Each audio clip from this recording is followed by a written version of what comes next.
Today is Wednesday, October 18th, and the time is 7 o'clock. Please join me for the Pledge of Allegiance.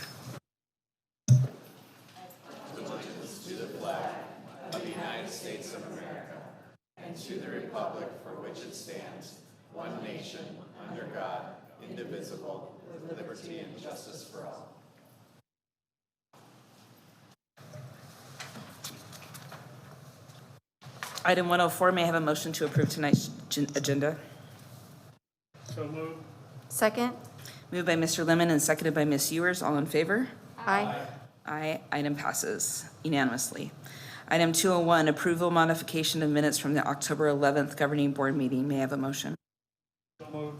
Second. Moved by Mr. Lemon and seconded by Ms. Trejo. All in favor? Aye. Aye. Item passes unanimously. Item 301, may I have a motion for approval of consent agenda? So moved. Second.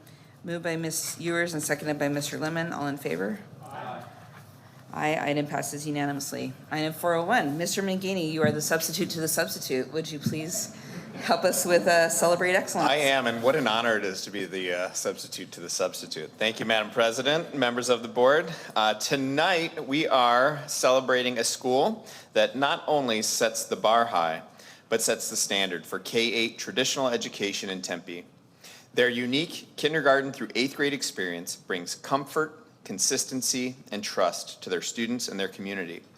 Ward Traditional Academy accepts the challenge to prepare students for high school and beyond with their tenacity and commitment to excellence.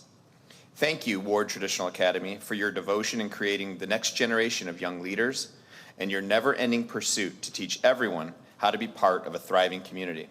The impact you have on your staff, students, and families is unmeasurable and unparalleled. For these reasons, and for many more, it's my honor as the substitute to share with you that changing the world begins with Ward Traditional Academy. Changing the world. Change that begins with students. Change that begins with community. It begins with parents. It begins with employees. At Tempe Elementary Schools, changing the world begins with me. Ward Traditional Academy is a school in Tempe, Arizona, and it is a choice school. Our core values here at Ward are ability, excellence, and attitude. I think it's awesome because the teachers get to know the kids, and the teachers get to see them grow and help them and support them. They know what works for them, and then they pass that on, and then the next group gets to know that. So I think it's really a strength. And as they go K through 8 here, I think it's very well prepared for high school. You can send your child to kindergarten, and then those teachers, they follow your students all the way through 8th grade. And it's amazing that the teacher can see the growth in your student. Kid is not just being taught from just a student-teacher aspect. It's a relationship that builds over time. They're going to be well taught, and they're going to be held to a good standard. Ward Traditional Academy, it's like not just an ordinary school, because the people here, it's like a community, and we are a family here, and everybody feels like they have their own place. It's just really special to be here. One of the things that really bonds us is just that community feeling.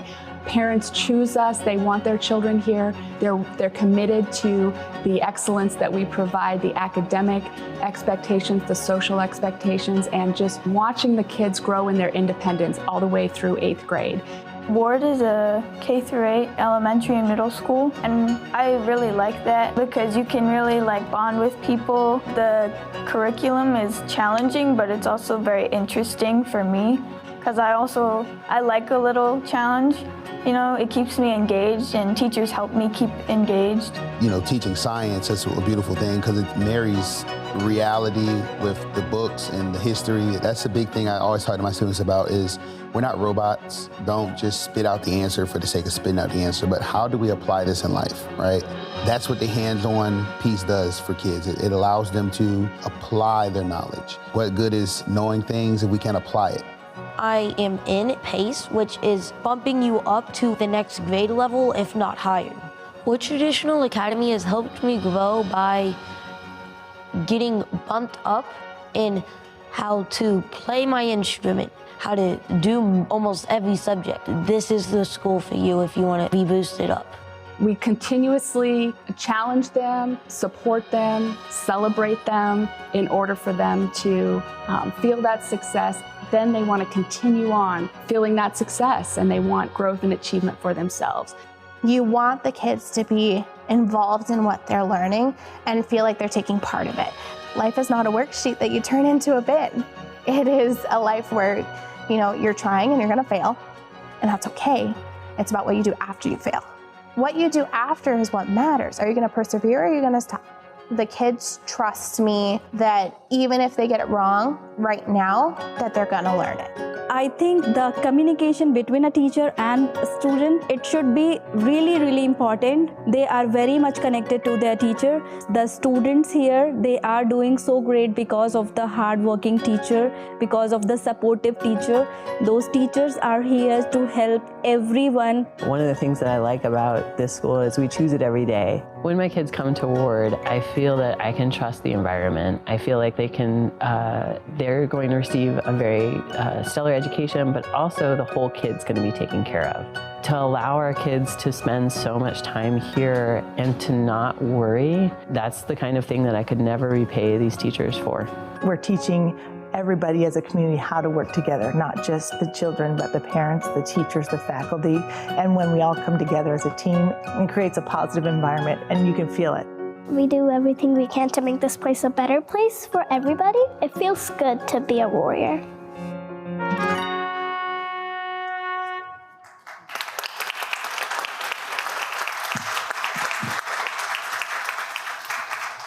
And we have Principal Bemis is here with some of the Ward Traditional Academy staff, and she'll come on up here and say a few words.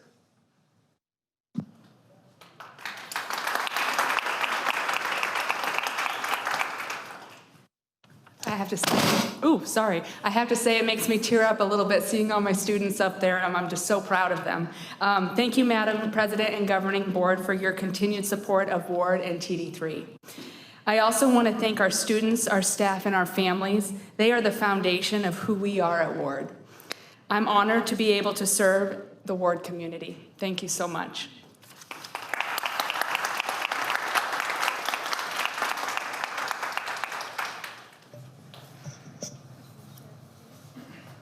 Ms. Bemis, would you like to share who's all here with you? Sure. I'm hoping I can remember. I got number one, President Maggie Gant right there. She's up there. I have Dr. Faye. She's right here. Miss Lay is our Spanish teacher. Middle school Spanish. We have Miss Dickens. She is middle school orchestra. Joanna Hughes is our student achievement specialist. I have Janelle Sunhall and Ashley Weekers is our kindergarten team. Miss Costellas is our librarian and middle school electives. Lori Joseph, middle school. Cheryl Wilbank is one of our PACE teachers with Molly Houghton. And Pam Burnsworth is the face of Ward. When you walk in the door, and she's been there. She's been a Let's see, I'm scanning the room, do I have everybody? And then, of course, I work closely with Dr. Uxa, Ms. Denton, Mr. McGeady, Brittany, Darren. I feel like Mike and Aaron. We're all a team, so it takes all of us. This is the Ward team, but I appreciate all of you.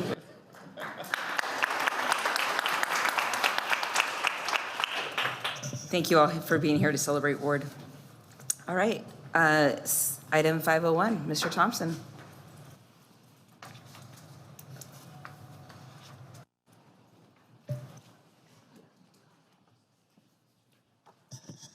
Do we want to let them go, or do they all want to listen to the bond hostage. and override presentation? You're happy to stay, but it's not very exciting.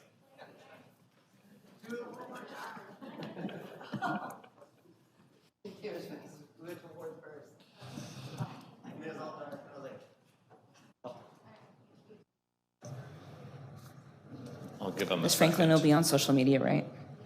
Will be up on social media. Okay.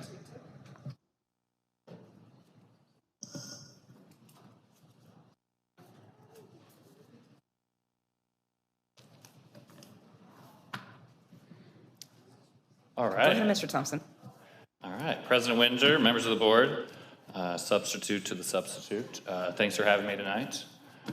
So I have the report, I call it the October report. So every year we're required to do a presentation on bonds and overrides. So voter approved funding, essentially. So that is what I am here to do tonight, and I'll talk about those. And I'm going to start on the bond side. So the bonds are used primarily for building construction, critical maintenance, large capital items.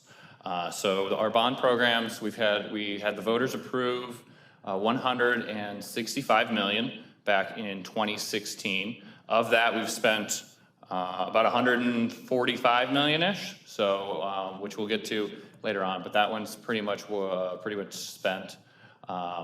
And then the voters approved 196.5 million last year, which we'll be tapping into is right as we're finishing up the other one. So they're kind of ready to go there. A lot of buses in there as well. All the school buildings that we rebuilt, such as Mosley and Wood and Frank and Nevitt, those all are coming from the bond funds. So if you look at the 2016 one, like I said, 165 million, sold the last of it in July of last year. Got a little bit left on there, not really enough to build another school, so that's why we went out for another bond, because we're building these middle schools that cost upwards of 40 or 50 million bucks, $50 million, we're gonna have to have more of it. So in that last bond that we had, we used that to rebuild Nevitt, Frank, Wood, not completely rebuild McCamey, but do a large chunk of it. And then Mosley is this most recent one, also renovated Meyer and Ward in there. Also spent about $10 million on new buses. We just got an electric bus, so that is in the fleet now, and that was through the bond funds as well. School furniture turnover, spending a good bit of money on that as well to get the new furniture for the schools. So this is a breakdown, kind of where that money is spent. So of the 141 million, most of it's going to school rebuild. So if you look at that, and they're just getting more expensive. So Frank, Nevitt in that 23 million, Wood, and then Mosley, it's middle school, it's much larger, so it's more expensive. So this was as of June 30th, so that's why that $8 million of the planned future expenses is kind of being wrapped up right now or in July as well. Because as you know, that was kind of right down to the wire to get that school going. So there's still a lot of costs that were going into that. So in the end, that's going to be about a $55 million build for Mosley. And then we'll have critical maintenance as well, making sure that the HVACs are still running, the roofs are good, the plumbing's good. So those are the things that those bonds are paying for as well. So when you talk about bonds, then the question is, well, how much does it cost? And so when we went out to the voters in 2016, we had an estimated cost because you can't really get a guaranteed cost on it because it fluctuates based on property values and how much is out and then the interest rates. So we estimated that on average it would be, per the assessed value, it would be about $1.30 in there. And it's come in actually much lower than that. I'd like to say that's good fiscal management. Part of it's just as property values go up, the tax rates can go down. So that's kind of a large aspect of it as well. So we've been a good 10 cents under what we had kind of anticipated and told the voters that we were estimating. So I think that is a pretty good thing. So if you look at some of the other bond projects that we've had, besides the school rebuilds this year, a lot of building improvements, like I'm sure you've seen the front and back of Sanchez. Those were bond dollars. The HVACs, like I said, improved security at Frank and Nevitt. along with some weatherproofing and painting and other kind of miscellaneous projects throughout the district. But the big one was Mosley. You know, that was the $55 million build. So I got a few photos here to go through. We built, you know, we kept Mosley open, so we built it in the field while the school was still up. So this is, I wish I had dates on it, but I didn't go back and get dates on it. But this is kind of the beginning when we just had kind of the foundation, a little bit of walls. The walls are going up a little bit there, and now we actually have real walls, which is pretty nice, and a roof. You can see the beginning of that courtyard there, which we'll get more photos of. That's kind of my favorite part of the build, is that courtyard there. As you can see, no dirt yet, or no grass yet. And here we can toggle back and forth on that one. So I don't have an exact count, but there's probably around 50 trees in that courtyard. So it gives some shade right now, but I'd like to say, you know, give 5-10 years, and that's going to be a really nice spot to be. If you remember, we purchased a lot of those trees years ago, put them, I think, over at the Evans site. And so we were basically able to buy trees for maybe this big of trees, like this, the size of them, buy them much cheaper, let them grow a few years. And so that saved us a lot of money to be kind of a much more significant tree at this point. So it kind of gave us a couple of years of growth, but at a lower price, because we had the space, we could put them down there and let them grow. The inside there, I love, it's kind of weird, but I love the tile in the bathroom. I think it looks great. And then the gym is pretty nice, and those breakout spaces. I think the kids are gonna really enjoy those as well. And now it's all open and beautiful, and I hope you've all been there. It's one of my favorite schools that we've got. It's pretty good. All right, so that was the bond. Now I'm going to talk about overrides. So we have two different types of override. So we have the capital override. That's going to be for stuff. So mostly think of it, computers. That's the vast majority of it. Chromebooks, employee computers. We've done a lot of smart board change out. So instead of the smart boards, we've added BenQs has been the big thing that we've added lately. So any tangible item, those are going to be the capital override items. The M&O override, that's going to be more of the people and programs. So in Arizona, for example, we only get funded for a half day for kindergarten. We still provide free kindergarten for the full day, and part of that is paid for through the M&O override. We have various music programs, PE programs, things that we are able to provide more of because of that M&O override. Class size reduction, we can have more teachers, so we don't have to have 30 or 35 kids in a classroom. We can have more teachers and have those classrooms be smaller. So the capital override is $5 million a year, and that is for 7 years. Like I said, the vast majority of that is going to technology. If you see a good 16 million for the school technology. We just redid in the last few years all of the musical instruments in the district. So all of those instruments have been refreshed. So everything was bought, I'd say within the last 3 years. So it's all new. Here's a breakdown for last year and this year. It's about $5 million each year. Some years would be a little higher, 5.3, some could be 4.7. It's gonna be on average about $5 million.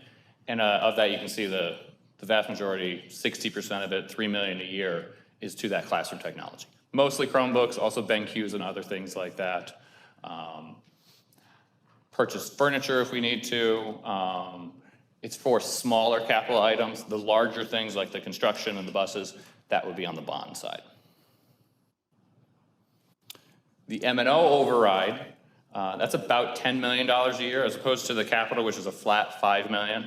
The M&O override is 15% of the revenue control limit. And that's more on the budget formula side of it. So this is a little different. So it's every 7 years, but it's only fully funded for 5 years. So in year 6, if it's not renewed, most districts will go and renew it before that. But in year 6, if it's not renewed, that funding will be cut by 1/3. So instead of 10 million, would be about 7 million. And then year 7 cut by another 1/3. So then really we're only getting about 3 million. And then the year 8 would be nothing. So if we don't, I would say if the board approves to go out for a renewal of it, next November would be that time to do it so that you would not have any reduction. So if the board chose to go out for renewal next November and it passed, everything would stay at that fully funded 15% level.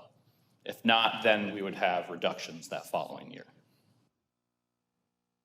So you can see the breakdown of the expenses for that. Like I said, music, PE, gifted, that full day kindergarten, being able to provide that instead of the half day, because that's all that the state provides on the regular formula. And so about 130 to 140 employees are funded through that M&O override.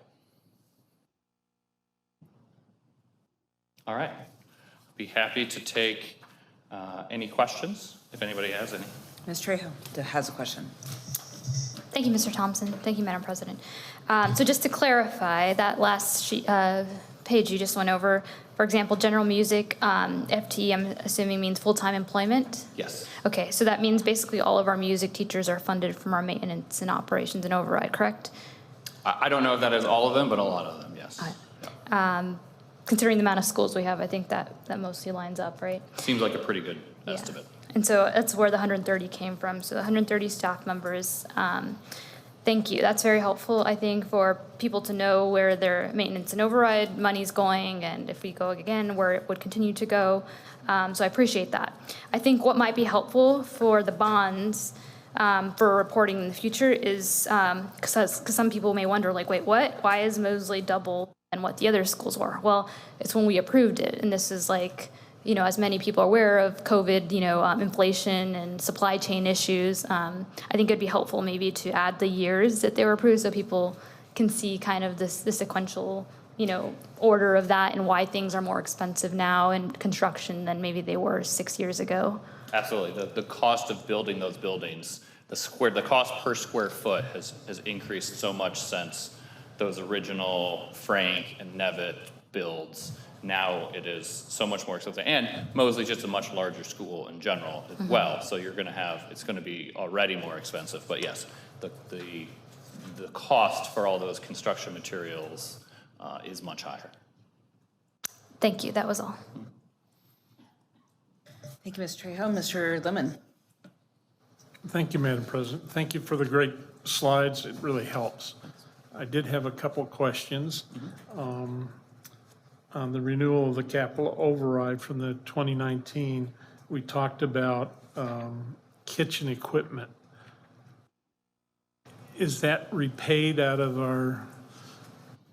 that budget, or we just spent it? Because I thought we were cost neutral on that. I'm not sure what the question is. Well, I thought that there was enough income and other sources of funds to pay for everything in our food feeding programs and preparation. Is that not correct? It can. I think there's a little bit more flexibility in those funds. So you can buy capital items in the food service program, or you can buy them out of the bond. It's kind of those dollars that we don't spend in the food service program on capital could go to more to salaries or to the food. So we had the money in the bond, and that was what it was originally in 2016, or the override when it was passed in 2019. So that's where we had it. I don't know that it was a lot of dollars, you know, but that's what was kind of told to the voters. Here's the plan, so that's what was done. Thank you. And Madam President, I had another question.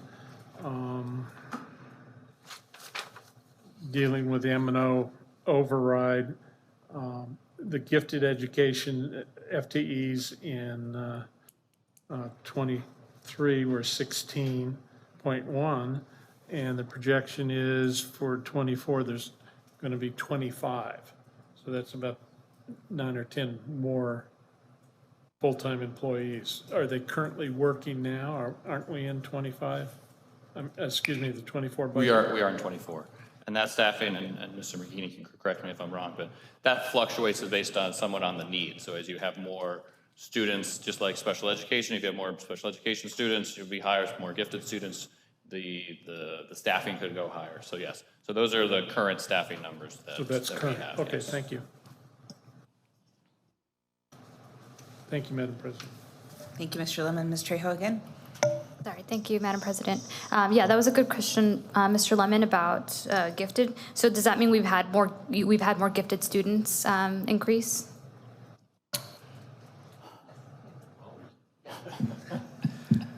Madam President, members of the board, yes, we actually have, because we're also looking at expanding our gifted programs as well. So as those classrooms increase, the FTE will increase and hopefully keep those numbers of students going up. That's so great. Take, for example, Aspire at Arredondo. Those are new areas that we're adding to, and so we have more teachers there. But and I think we've done more gifted development as well, going out and trying to identify those students who maybe are gifted, but maybe are not testing well on those and to qualify for it, and you kind of work with them and say, okay, I think we've done some work on that, so we have identified more students that way as well. Yeah. And so I know gifted education federally also falls under the umbrella of special education. Does that mean we receive any funding for IDEA for that, for gifted? We do receive gifted funding through the state. There's a gifted weight that they added. It's a very small weight. The IDEA doesn't really give very much weight for the gifted students, but we do get a little bit in the state funding formula. Thank you. And I also just wanted to add for reference, I know that 2 years ago, so 3 academic years, right? Because we're in the middle of this one. They had only, for example, 4 students at Scales that qualify for gifted, and at the end of last year, they had 20, all because of talent development. So yes, there's been a large explosion through that talent development, which has been wonderful. I have a couple of questions that are more about like technicalities. I don't know, Mr. Farmer's not here, so I'm sorry. I love technicalities. Okay. So I was wondering about like our protection of investment. When I drive by Mosley and I see the sticks in the parking lot, also known as baby trees that have fried. Okay. I was wanting to know if there was any warranty on some of those things, because I know some nurseries provide warranties so that we can replace them, and Mr. McGinney is saying yes. I haven't brushed up on my tree warranties lately, but Well, I can get back to you. You're behind the times. There is, and Mr. Farmer and I can actually follow up with you on that question as well. Okay. And then I was wanting to know, within the expenses that are still pending for Mosley, that $8 million, does that include the field and burying the electrical lines and things like that? Or is it additional furniture? Like what is in that $8 million? It's. I think a lot of it is the field, the wrap-up stuff in there. The furniture we likely would have already paid for. It depends on where it came in. If we had that furniture arrive on July 2nd, for example, that's going to be in the 8. If it came in on June 30th, it's going to be on the amount that's already spent. So that could be just invoicing as part of that $8 million? It depends on the timing of it. Yeah. It's when the goods are received. So it depends on, if we had a lot of stuff come in that first week of July, then that $8 million might really not be, I'm assuming all of that is mostly done by now, because we've had it, minus the fields maybe for additional work on that. But it all depends on the timing of when we get up. Okay, and I just had a clarification question for Ms. Trejo. When you're asking about the years being attached to the builds, would you like that to be included in the public posting of this presentation? That'd be great. I think that'd be helpful for people. Really. Okay. And I would like to add the cost per square footage, because that would make it even more clear that these are the years, these are the costs, and this is the cost per square footage when we post it publicly. Okay. All right. See no other questions from the board. Thank you very much, Mr. Thompson. We appreciate it. Thank you. All right, item 701, discussion and first review of proposed changes to governing board policy JFABDA, admission of students in foster care. I know that there were some questions about some of the policies, so just chime in whenever you want to. Ms. Trejo. Thank you, Madam President. Mr. McGinney, I just want to confirm that all these first read policy adjustments are based on the last legislative session, or are these just recommendations that were modified from ASBA? Sorry. To my understanding, it would be recommendations from ASBA. Okay. So, no? Ms. Trejo, the recommendations from ASBA, those stem from the recent legislative changes. So basically, just for audiences aware, every year when the legislative session terms, we update our policies based on their legislation. So we are legally obligated to update our policies. All right, any questions about JFABDA? Specifically about language or anything? All right, moving on to 702, discussion and first review of proposed changes to governing board policy JK, student discipline. This is the one about suspending and expelling students kindergarten through 4th grade. Ms. Trejo. Thank you, Madam President. And I guess this is for Jordan, council. I noticed that the same changes were made repeatedly, basically through all of the policies regarding that, with the reference to the grades and expulsion and firearm possession. Do you know or recall what bill that was from, or why it applies to all of the different ones? It's all from one bill. I want to say it's 2060. I don't think it's actually 2060. That was the legislation that was passed. Why you have 3 policies that hit on the same issue is because ASBA has a complicated policy structure that repeats itself on occasion, but it all stems from the same legislative change. Any questions about the language in this policy? Okay, 703, discussion and first review of proposed changes to governing board policy JKD, student suspension. This is the one that has to do specifically with firearms and suspension for specific numbers of days. 704, discussion and first review of proposed changes to governing board policy JKE, expulsion of students. Seeing no lights. 705, discussion and first review of proposed changes to governing board policy JLH, missing students. We did have some questions in agenda committee about this one. Mr. Lemon. I don't understand the whole thing about grades and other sorts of things that's in this, in the missing students. Could somebody explain it a little bit better? Or maybe I just read it poorly? No, we had a question about it too. Mr. L, can you explain this one for us, please? What, I'm reading the policy now. What are grade, I'm just trying to see where the grades comes up. It's about the request of records. Okay. The only change here is that the legislature, and I do not know the reasoning for it. I could do some research and see if I can find the legislative history. They made a change that for transferring students, you have 10 days to transfer records as opposed to 5, which is what it previously was in statute. So it's just an expansion of the time frame for schools to transfer information. So it's not technically, at first we thought it was reading about kids that were missing, like we don't even know they exist, because it's worded odd that way, but it's not. It's about kids that have come in and need transfer records. It's just expanding the amount of time that schools have to respond to that records request. Correct. And I don't know that, does elementary school deal with that as much as high school? Every kid has a record request? Yeah, okay.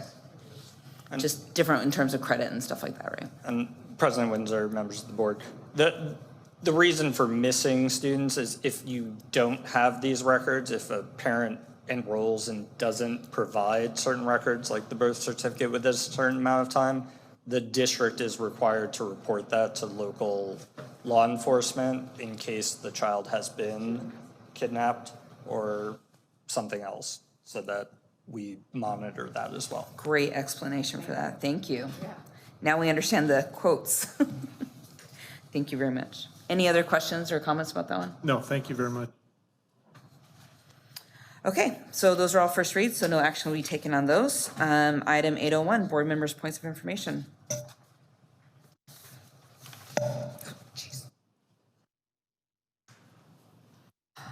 Mr. Miller.